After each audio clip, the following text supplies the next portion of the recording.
রাজধানীর আদ্দিন হাসপাতালে ৬ শিশু মৃত্যুর ঘটনায় আজ প্রতিষ্ঠানটি পরিদর্শন করেছেন স্বাস্থ্যমন্ত্রী সর্দার সাখাওয়াত হোসেন। সেখান থেকে যোগ দিচ্ছেন আমাদের সহকর্মী মাহিদুর রহমান। কথা বলবো তার সঙ্গে। মাহিদুর, স্বাস্থ্যমন্ত্রী হাসপাতালটি পরিদর্শনের পর এখন কি অবস্থা দেখছেন সেখানে জানাবেন।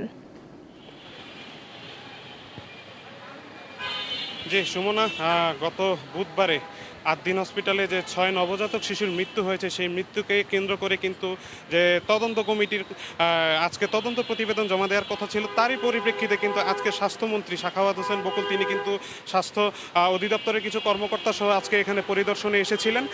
আমি কিন্তু এই মুহূর্তে অবস্থান করছি আদ্দিন হসপিটালের থেকে ঠিক মেইন রোডে, মগবাজার মেইন রোডে।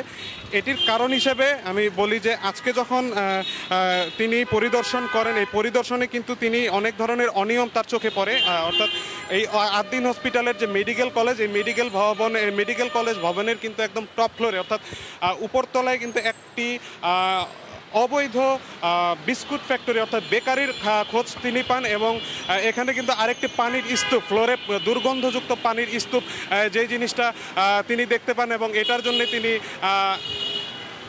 একটি বেসরকারি গণমাধ্যমে কথাও বলেন। এটি জানার পরে কিন্তু বাংলাদেশের যত গণমাধ্যম আছে তারা কিন্তু আসে এই খবরটি প্রচার করার জন্যে।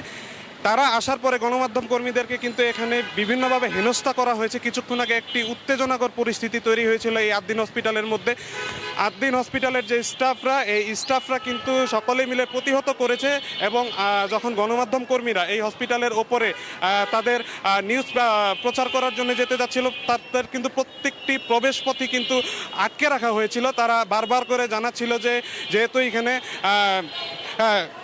স্বাস্থ্যমন্ত্রী এসেছিল তাহলে আপনারা আবার কেন এই তথ্য প্রচার করার জন্য এসেছেন। তারা মোটামুটি একটা হেনস্থার শিকার হয়েছে সব গণমাধ্যম কর্মী। তারা ইট পাটকেল নিয়ে কিন্তু ধাওয়া করেছে, যার কারণে কিন্তু এই মুহূর্তে আমি এই হসপিটাল এরিয়ার একটু বাইরে অবস্থান করছি। তো এই বিশৃঙ্খল পরিবেশের পর থেকে কিন্তু আপাতত একটা থমথমে অবস্থা বিরাজ করছে। তাই আপাতত আমার কাছে এই মুহূর্তে ছিল সর্বশেষ পরিস্থিতি আদ্দিন হসপিটাল থেকে। সুমনা। মাহিদুর, ধন্যবাদ আপনাকে।